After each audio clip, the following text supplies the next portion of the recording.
From Oscar Steakhouse, inside the Plaza Hotel and Casino in Las Vegas, you're on the corner of Main Street. Welcome to the only podcast produced by and recorded in the Las Vegas Hotel Casino. From gaming to dining to entertainment to sports to Vegas history, this is the place to be for the inside scoop, because this is the place to be downtown. Now, here's Plaza CEO Jonathan Jossel. Welcome back to On the Corner of Main Street.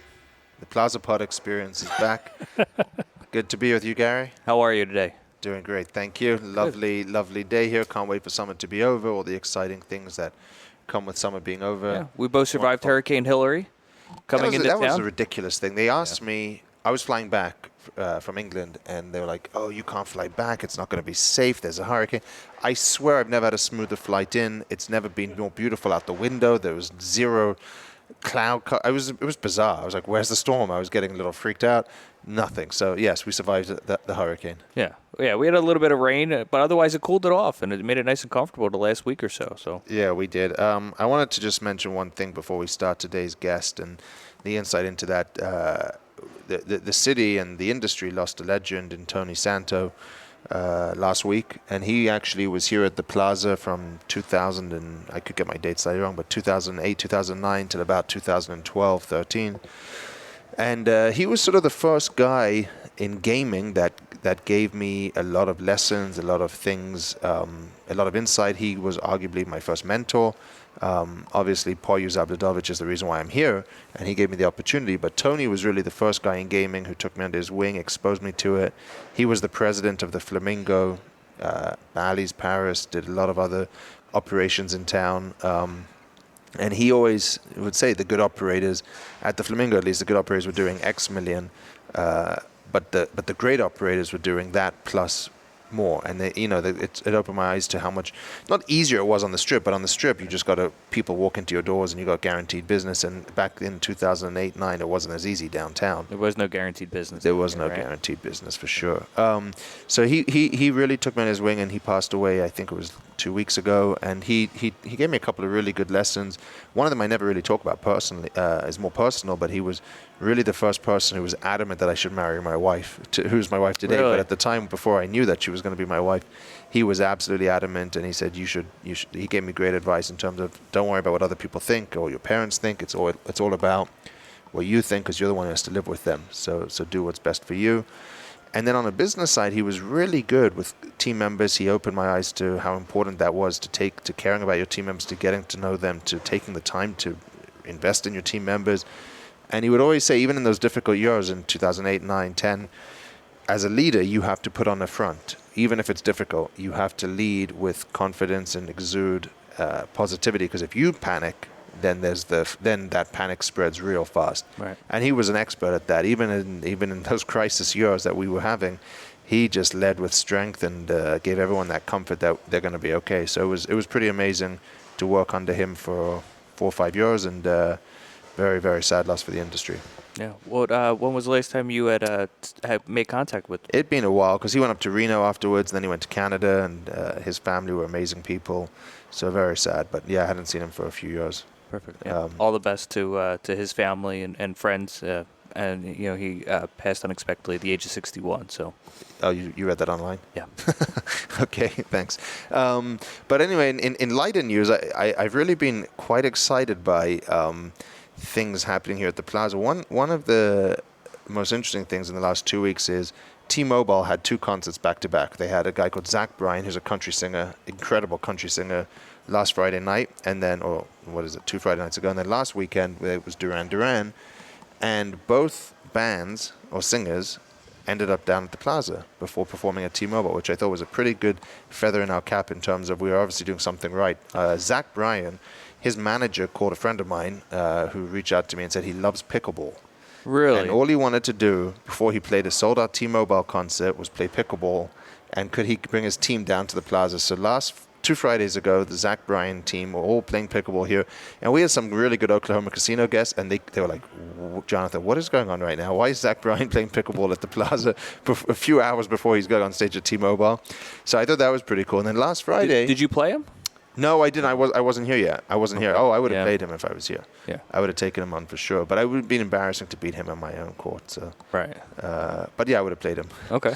Was Duran up there playing pickleball the next night? No. So then the next week, unbeknownst to any of us, Simon Le Bon walks into Oscar's with a couple of friends and has dinner here on Friday night, and he's playing T-Mobile Saturday night. So Wow. it was late. He was late to come in, and I really thought that was pretty amazing that these guys are choosing to spend their time at Plaza and Oscars before playing T-Mobile. So the question is, when is Beyonce coming?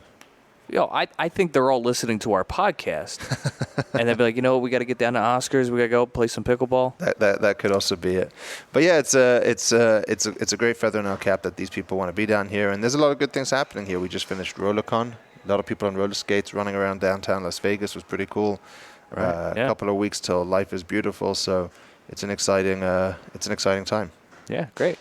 Today we have a very exciting guest. Peter Moscondis is a very good friend of mine. I met him through Fred Mosler, who was also on our podcast in one of the earlier episodes. He introduced us, became a good friend, great guy.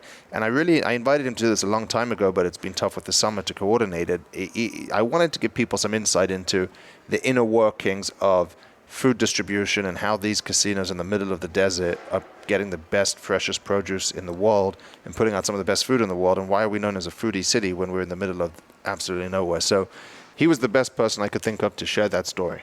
Joining us today is the co-CEO of the largest independent food distribution service in the Intermountain West, Nicholas & Company.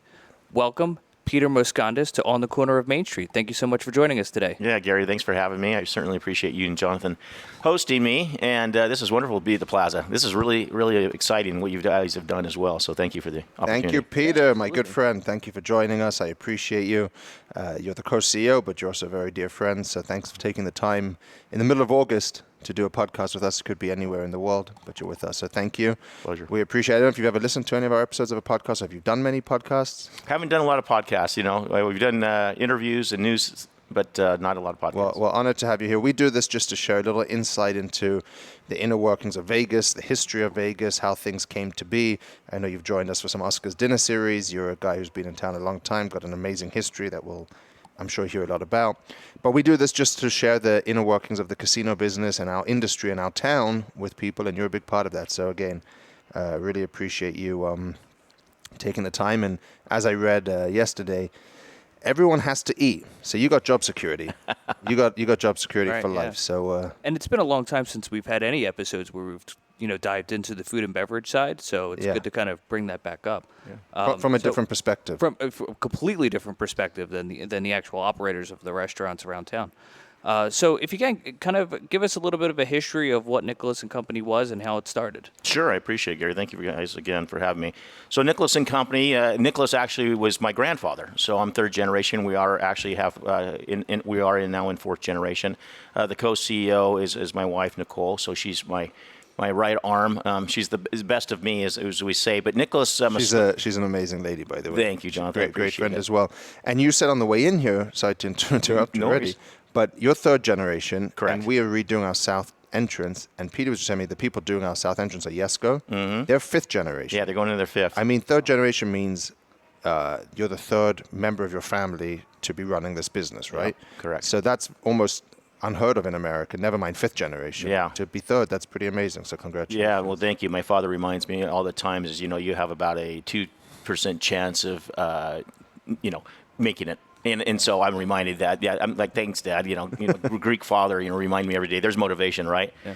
But, as we go back and look, Nicholas Moscondis, my grandfather, came from the island of Crete, Greece, and in their, late 1800s, and actually came over because Greece at that time was very impoverished. It was just terrible. He was from a big family. It wasn't a good time. He had a cousin that actually worked in the Kennecott copper mines in Salt Lake City, Utah, which is actually the largest open pit copper mine in the world still to this day. He eventually decided at 17 to come over. So let me paint a picture for you. Nicholas Moscondis was 4'9", 100 pounds wet practically. And he gets the courage to come from Crete, Greece. So if you know the geography of Crete, you leave Crete, you go to Suda Bay, you go up to Athens, and then you have to, in a boat, right, all the way to Ellis Island. He was in steerage for 32 days getting to just Ellis Island alone. And he could not speak any English. So he's in steerage with people, Greece all over because they stopped in different ports. They get to Ellis Island. They basically put him through a psychological test. So if you can imagine a round peg, they're like, put it in a square hole. And if you didn't pass, they discard you off. So this is what they're doing for everyone coming off the boats? Correct. They did this for everybody coming off the boats. They added their name. An interesting thing about the name, real quick, is... What year was this? This was in about 1893-ish, 5-ish. We're kind of mapping that. And as a matter of fact, we donate to the Lee Iacocca Institute, who put up the money for the immigrants. And if you go into the institute there in Ellis Island, you'll see actually our name and others' names that have donated. It's fascinating if you ever get a chance to go there. But all the people that came through, so what ended up happening is they also checked you for your eyes. And if you had an eye disease, they put an E on your collar and discard you off. So here's a little bit of trivia question. What's the second largest population next to Greece itself? Of what? Of population of Greeks. Oh, Greece. Sorry. Sorry. What's the next population of Greeks? Greeks, besides for Greece, I know the answer is Australia. The answer, it is Australia, correct. Yeah. And so they discarded. They did not want to go back to Greece or Europe, so they jumped in boats and went back down to Australia. My grandfather, lucky enough, passed the tests and proceeded through the cattle maze that they had him go through. They didn't treat him very well. So with that, he knew he had to get to Utah. His cousin was there, George. He had to get to Utah. He got on a train. And when he set out for the United States, the plan was always to get to Utah. Correct. That was the end-up goal. 17, can't speak English. He's getting there. So he jumps on a cattle train. 2 weeks, cattle train, with a sign on his back that said Utah. Gets to Salt Lake City, Utah. Hold on. What train are we on now? Now you were on the UP, Union Pacific. So he's probably come past the plaza. He probably came to the plaza. Yeah, absolutely. We can talk about some of the Greeks that came here, and some of the families are still here. But yeah, the train. Yeah, exactly. So he gets there, right? He gets there. He gets a ride up to Kennecott Copper, and at that time, there was a lot of immigrants that were there. Not only Greeks, but Cretans from the island of Crete. Believe it or not, a lot of Italians. So and this is even when the Mormons were even settling. So they're all coming in and things like that. The Mormons were doing land and more in farming and things like this. So they had Greek Town, which is still there in Salt Lake City, Utah. We have a tribute to it. But anyway, he gets there. His uncle, George introduces him to the owner of Kennecott Copper. Puts him to work. Now, again, 4'9", 100 pounds.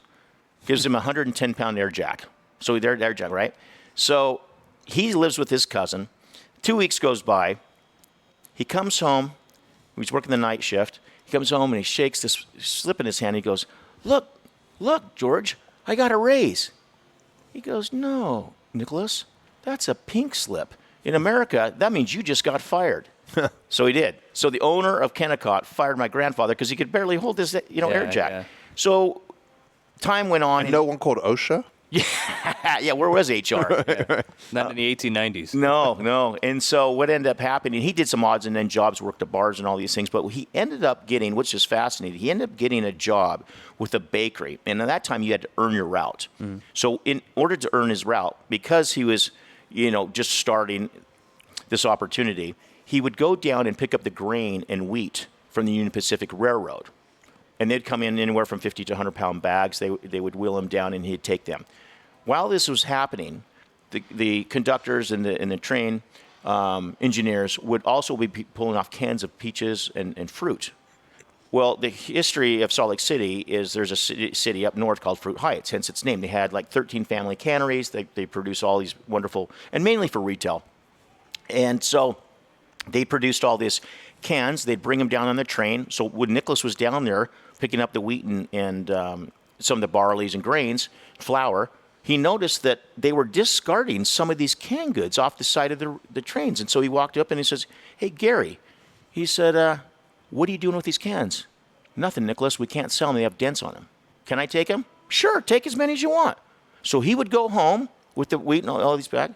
He'd go home and soak the labels off the cans, remake a label with potato starch paste, right? Come back up and show up at Jonathan's bagelry, or he showed up at the pastry shop, or even some of the restaurants, and say, "Hey, Jonathan, I have, you've got your schnitzel, I've got your paninis, I've got your baguettes, I've got all these things. And by the way, I've got some canned peaches and pears. Nicholas, what are you doing?" He goes, "No, I've got you in the business. I've got these canned peaches. What's wrong with them? They've got a little dent on them. What do you want for them? Give me 75 cents on the dollar." And here we are today.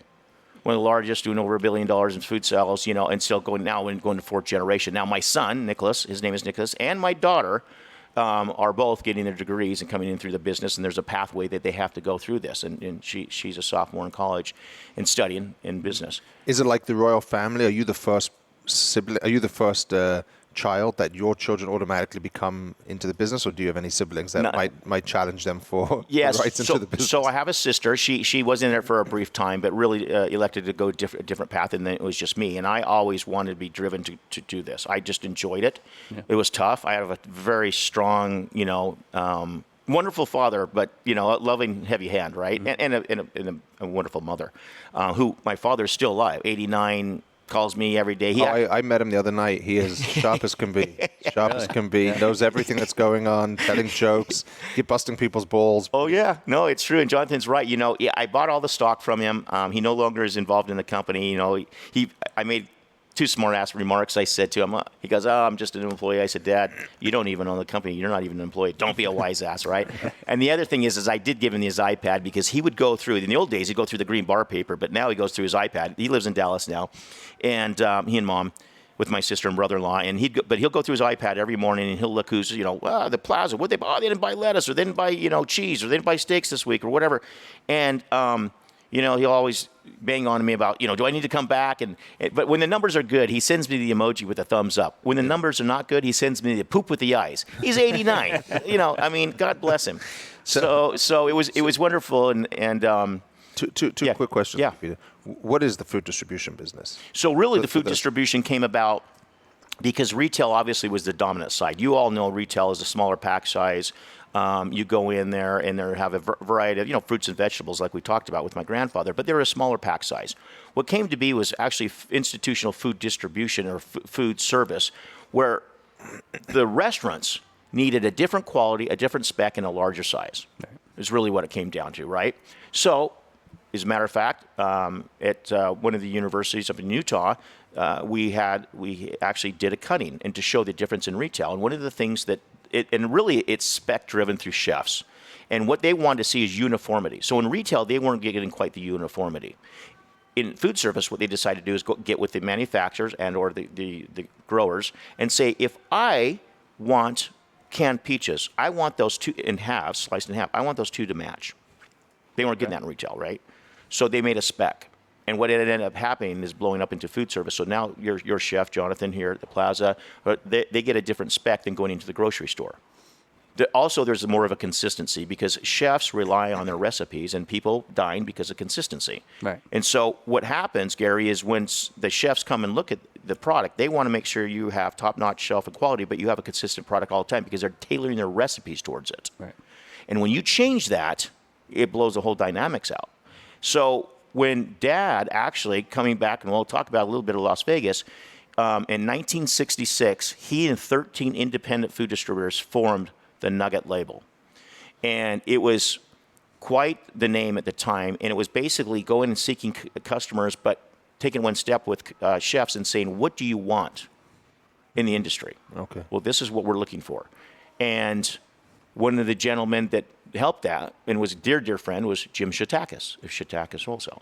Now, they're no longer, the name's still out there, but the family's passed on and gone on, and wonderful people. And Who runs Shatakis now? I don't know who's running it now. Not Shatakis. No, not Shatakis. It's a different family. Yeah, okay. Right now it's a myriad. It's like 55 different owners and something like that. But Jim and his bride had taken it to the next level. His children were in it for a bit, and then he passed away, and then they sold the business off. Okay.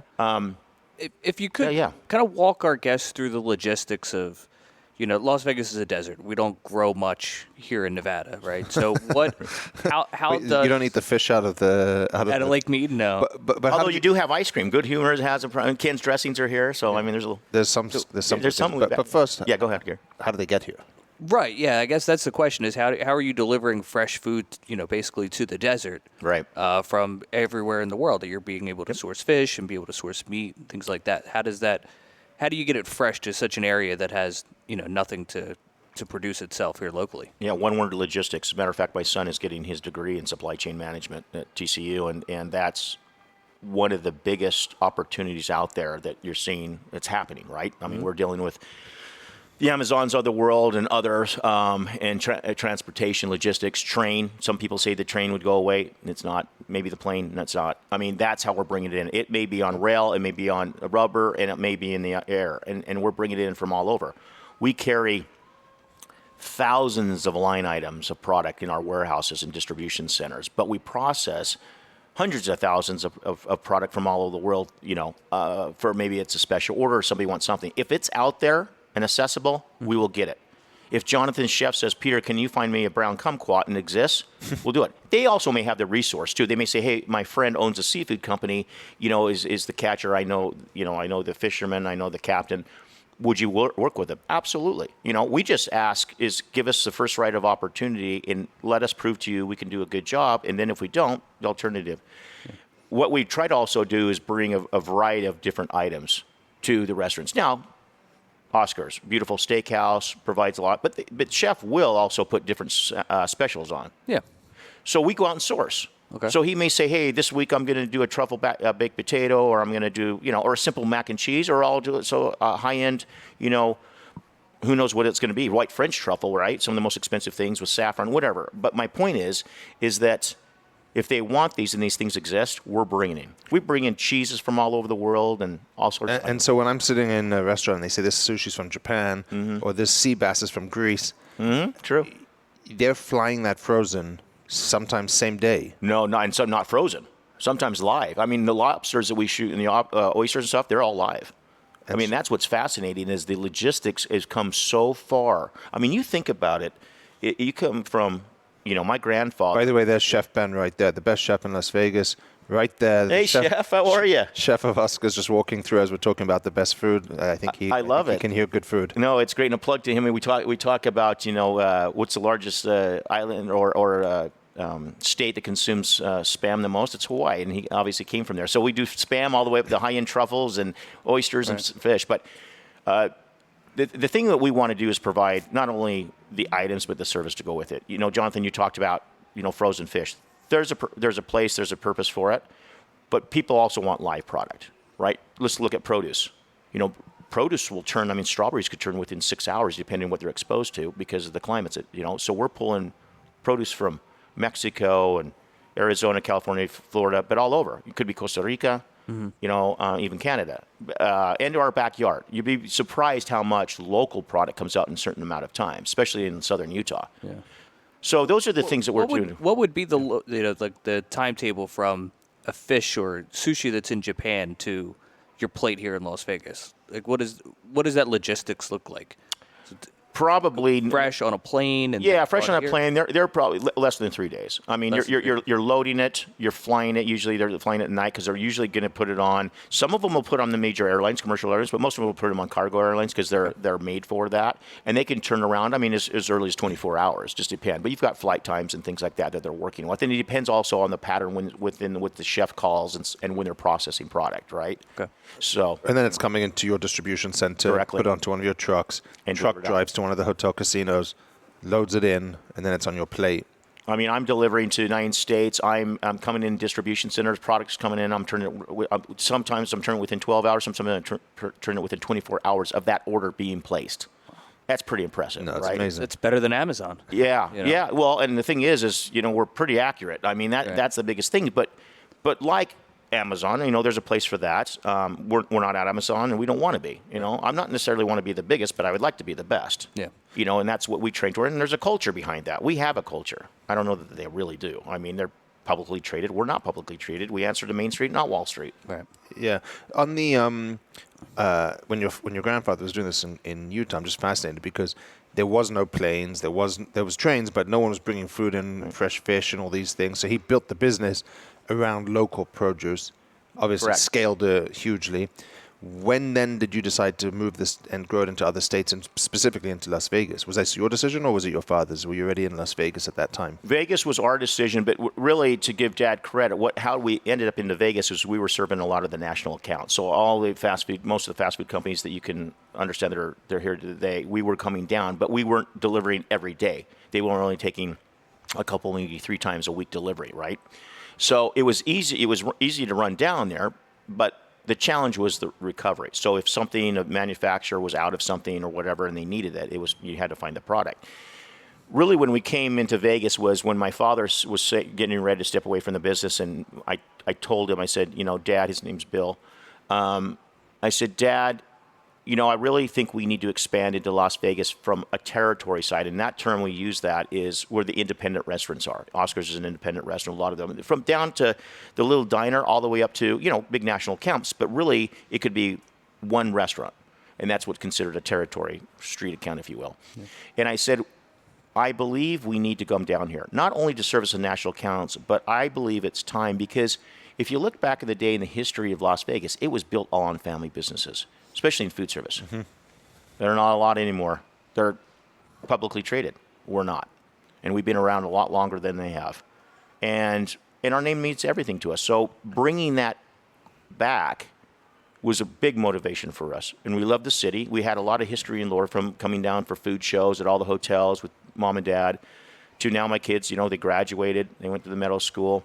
So it wasn't with the sort of proliferation of the chef-driven restaurants and that fine dining that Vegas became known for maybe in the late 90s, early 2000s. It was even before then?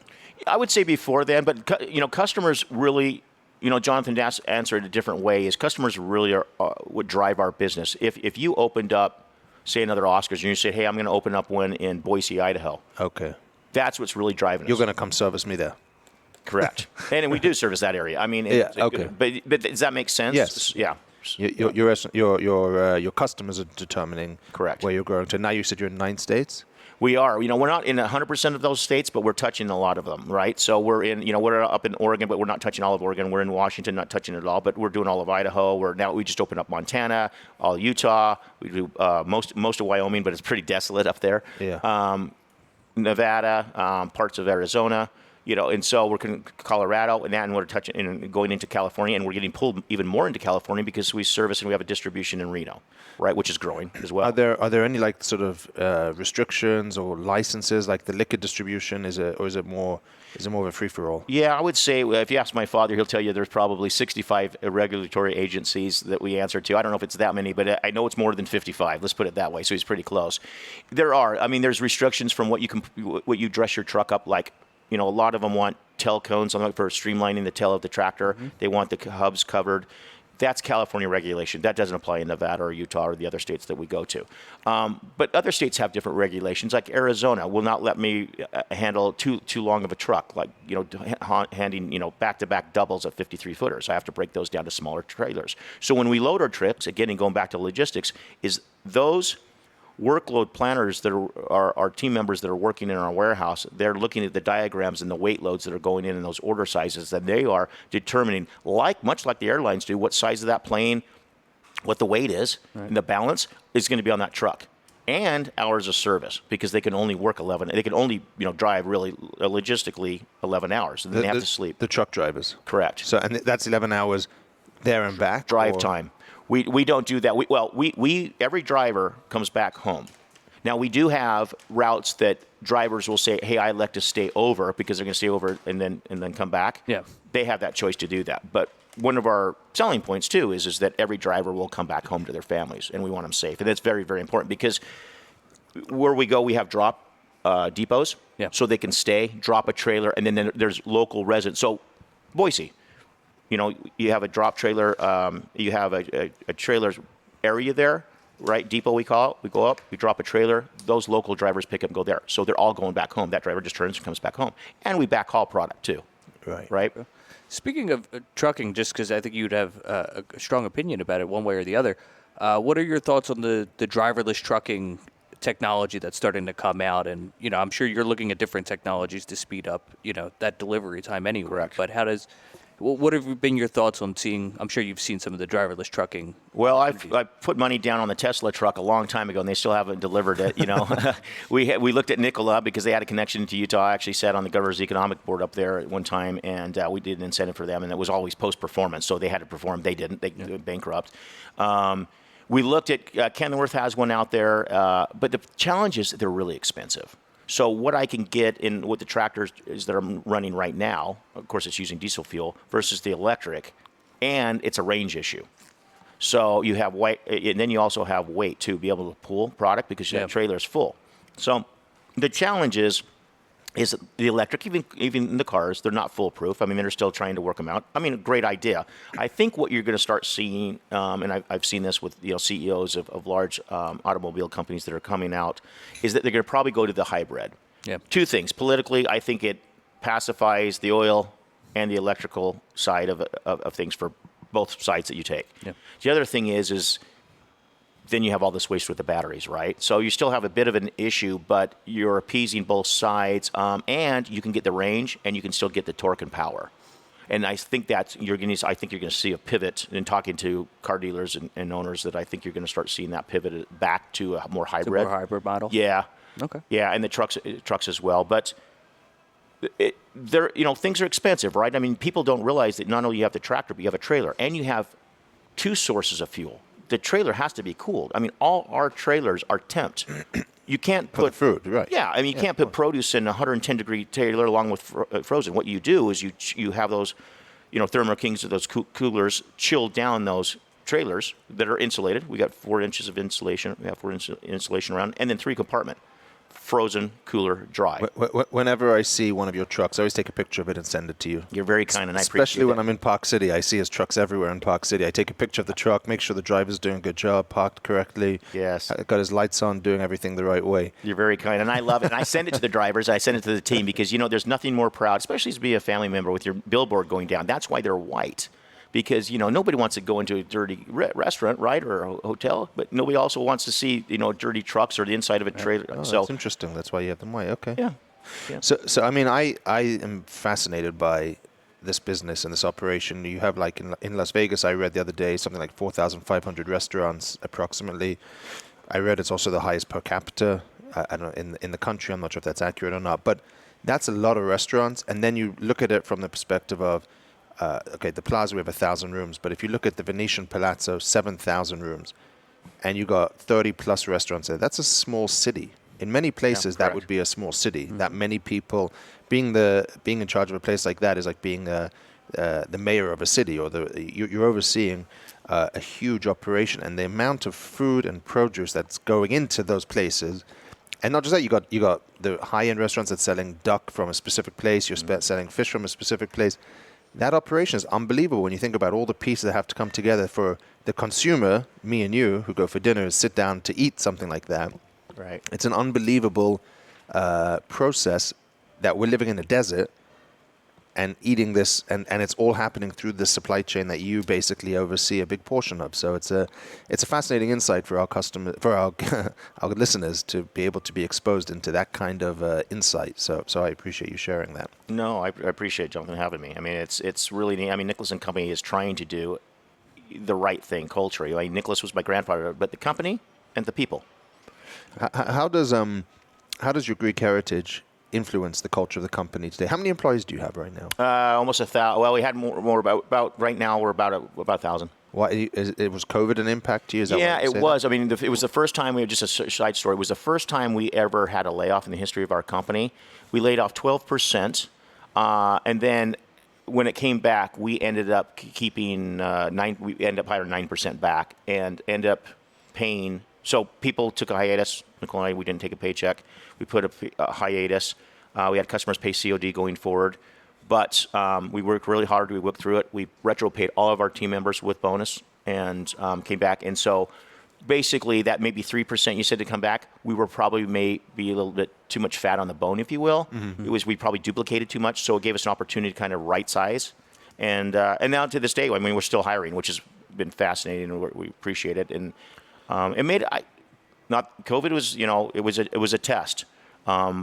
but it made us step up and realize, what we need to do better. I did ask, as sidebar, Jonathan, I did ask my father. I called him and I said, Dad, it's pretty scary times. And I said, what's one of the biggest things that happened in the impact of your life? He's 89 years old. And he goes, you'll never guess. And I said, what's that? I said, wars, Vietnam. He goes, nope, polio. Yeah. He goes, the difference with polio is that, people did, wear masks. They did hunker in. They didn't go out. We didn't know how you got it, whether it was through bodily fluids or the air, whatever. But the difference between COVID and polio was on the scare tactic, if you will, is the government didn't step in and shut everything down. Right. So, I think it helped us become a better, more efficient company. And we look back on that and learned a lot of things from that. But when you say you were scared, I guess I don't understand, because you guys provide something that can never go away. So if you own an office building, I get it. If you were in some kind of industry that long term could be impacted by the impact, let's say it was never going away. Right. We still have to eat, otherwise we're all doomed. Well, right? I think that's why the grocery stores never got shut down, because what are you supposed to do? Well, we supplied those grocery stores. I had friends calling me for chicken and toilet paper. I said, how much do you want? I've got a whole Nicholas & Company truck. Oh, I know. I remember that. Yeah, you remember that? Yeah. I don't know. I guess scared is probably a big word. I mean, you obviously in a leader or CEO or ownership role that we're in, you don't want to show, that you're scared. You want to make sure you're steadfast in providing for everybody. It was just important that we rallied all of our team members. We had them all on Zoom. Operations didn't stop though. The trucks and the team members in operations, I mean, they were diligent. We had to separate them, but they got the orders out because people were still eating, to your point, Jonathan. People have to eat. They have to eat. Someone's got to provide the food. Well, and we might not be eating fresh fish from Japan, but somebody's got to get food to the population. And the manufacturers were hit very, very hard. I mean, there's still manufacturers, large companies, I can mention, I won't, that are still struggling with supply chain because of labor or wage inflation, right? Yeah. And getting the lines up and running. So, it was a challenge. You touched on it a few times about culture, and I know culture is a big thing for Nicholas & Company. Can you kind of dive in? I know you've won multiple awards for Best of Company in Salt Lake City, things like that. So what goes into bringing that, keeping that culture there, as well as, being able to go through the pandemic and being able to retain as many people as you did during that process? And Gary, because they're tied together. Yeah, well, it's a great question because, my wife is our culture cop. It means that one thing even my grandfather in his broken Greeklish, as we call it, would always, remind us is your name is everything. When you go to the mortuary, you can't do the hand signals because we don't have video here. No. People can't see what you're pointing to. No, you're right. No, I'm just saying when you go out to the funeral and you say your epitaph, yes, they're going to say Jostle, great family, or SOB. What do you want it to be? That's my grandfather used to say at Moscondis. Great person. Gary, what do you think it's going to say? For me, what's it going to say? Oh no, you know what? I'm going to leave that up to the listeners. Fantastic, tremendous guy.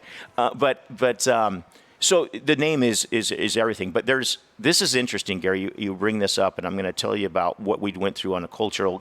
Basically, it was looking of who we are. There's a word in Greek called philotomo. Philotomo, there's no English translation. So the Greek translation back into English is the love of honor to do what's right, to right the wrongs. Okay. And when Nicole and I were going through our mission statement, my grandfather had one, my father had one, and then it was time for us to update one. We were going around and we started engaging all of our team members to say, what would you like it to say?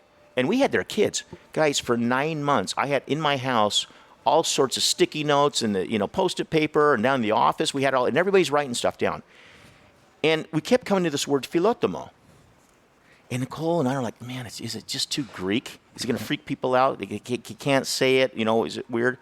And it just kept coming back. And the team members kept going back. This is what it's come back to. And that's what it came back to. So that's the overarching, right? But I think you have to look back and, the old saying to treat people like you'd like to be treated. Yes, absolutely. But it also can be weaponized against you, too. Oh, you're not treating me with philotomo. Oh, you're not doing this. Well, it works both ways. And so we think we've done a really good job of harnessing people's ideas, their feelings, and who they are. But at the end of the day, we have a job to do as well. Right. And we have a reputation. So when those trucks do go down the road and Jonathan sends me a picture, I want to know that they're clean. Listen, in bad weather, they're going to get dirty. But realistically, we want them to be clean. Our name's on it. We want our drivers to behave themselves and be proper. Nicole and I are out there constantly. My dad is out there handing Nicholas and Company sugar packets in Dallas, Texas. We're not down to Dallas, but it sure upsets the other food distributors when they see these Nicholas and Company sugar packets, and it's fun. But the thing about it is we're here. My family lives here.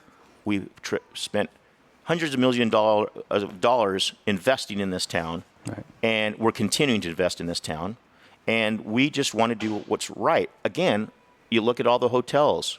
You look at this hotel. You look at the restaurants, things. Aside from the publicly traded companies and some of those concepts, which we service, it was built on family business. Right. And we would love to see that continue and take away the transactional part. And keeping that family environment is important to all of your staff. We do it here at the hotel where everybody kind of feels like a family. It's not just a number or an employee number, something like that. So but I wonder how much of it is influenced by your Greek culture. I was saying on a previous episode that I was just in Greece, and the level of service and attention to detail and care for your experience is just unrivaled. It's wonderful. Is that coming from a Greek culture? Or is that just training? 100%. It is? I think, well, and I also think it's, my wife is actually Italian, and she comes from a strong Italian background, and they also. That's where you get the hands moving. Yeah, we get the hands. Well, this is a joke, but I tell people my son was out the other day, and the neighbor's going, "Why, Nicholas, my son, why are you always yelling and screaming?" He's like, "We're not. We're just having a conversation, right? If we sat on our hands, we couldn't speak." So we have fun with it, but it really is a cultural base. It's to Jonathan's point. When you go there, Greeks, it's very simple. This is what they'll tell you, especially from our family at Greece. They'll say we have our God, we have our sun, we have our sea, and we have our land, and it provides everything that we need. And then we have our family. So when you go there, they may not have much, but when you walk out of there, it's an abundance. And I think, and if you ask my father, everything was created from the Greeks, right? I think, you see My Big Fat Greek Wedding, they're always talking about that. But you look at some of the things that have happened over the years. There's still the Acropolis and, mathematics and that. And we like to say that was our first Nicholas and Company distribution was the Acropolis. That was where supply chain really started. Well, not to switch gears on you, but we don't want to keep you all day. No worries. What do you think about what's happening in downtown Las Vegas? You spend much time here. I know you come to Oscars. I just walked you through our bar. I've had drinks with you at the Sand Dollar before. But generally, any thoughts on what's happening in downtown? I know you have a box at the Smith Center. Yeah, we do. Absolutely. And theater and arts are big in our family, and it's wonderful. But what I love, Jonathan, what's so cool about this is being from a little kid, if you will, coming through here to all the way up to now, seeing not only the transformation, but what I've loved what you've done, part of this, and some of your friends that you've been so graciously able to introduce me to and build these relationships is invest in going back to this either Art Deco or mid-century and this cool motif, which is now my kids, they're millennials, right, and Z generation, they're like, it is so cool. We're coming back to this. We like the vibe. Yeah. Downtown, you've captured something that I don't know what other city has captured, is bringing that back. Yeah, you have the Strip, and that serves its purpose, and then you have off the Strip, and that serves its purpose. But what you have done downtown is, remember, you were the iconic, basically the foundation and base. On Main Street.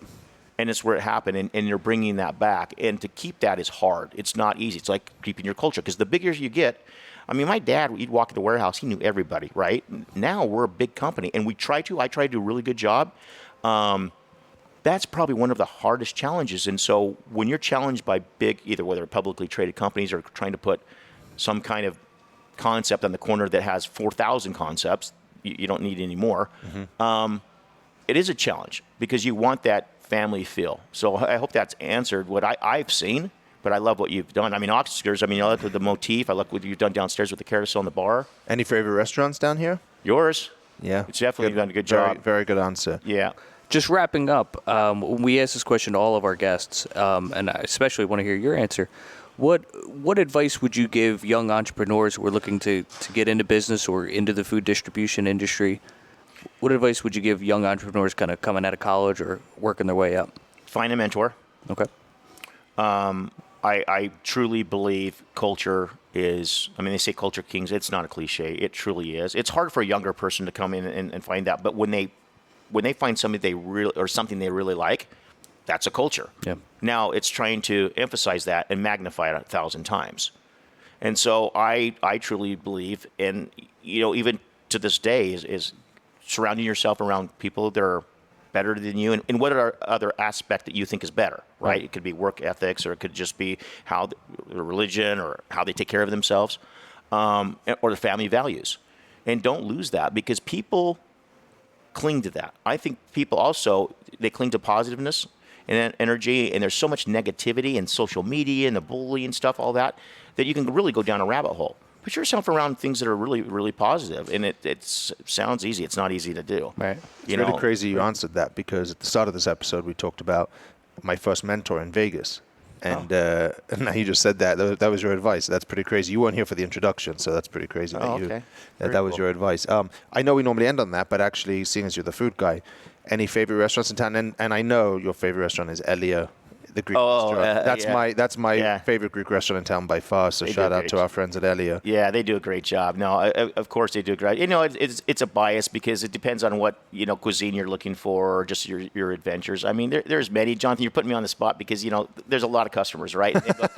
So I'm not going to necessarily answer that. You better. But I will tell you Fred's listening. Yeah, and we love Fred and all his concepts, and they're doing a great job, and I appreciate their partnership. But the one thing that I would say is, we do, and I think we do well. When I say we, Nicholas and Company and our family, the Moscondas family, we go and patronize those people that patronize us. It's important that we give back. Yep. Okay, we can't do it every day, because there's thousands of restaurants and there's only a couple of us. But my point is that we go in there. I drop my business card. I want to say thank you. We're giving back, and that's all we're asking for. And coming, somewhat new into this town that's already been established for a long time, in our third, now going to fourth generation, is to give us a chance.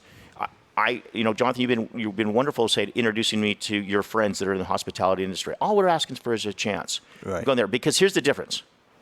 In a publicly traded company, there is no owner unless you're a stockholder. Mm-hmm. But there, you can have CEOs and that, but there is no owner in that situation. If you follow what I'm at, yep. I'm the owner. I mean, I'm coming. You're looking face to face with the owner. You're not going to get that from a publicly traded company, and I can say that with pride, because we've been doing it for almost 90 years. So it's important to us to go out and tell the story, and thank you so much for having me on your podcast. But it's important because we give back to this community, and I'm not trading stock. I'm not trading on the public stock exchange, and neither is the family. Now the fourth generation, they'll choose, but right now, as they're mapping their way, as we have a trajectory and a discipline, which they have to do. They have to work outside of the company for 3 years, be promoted within that job, and get a master's.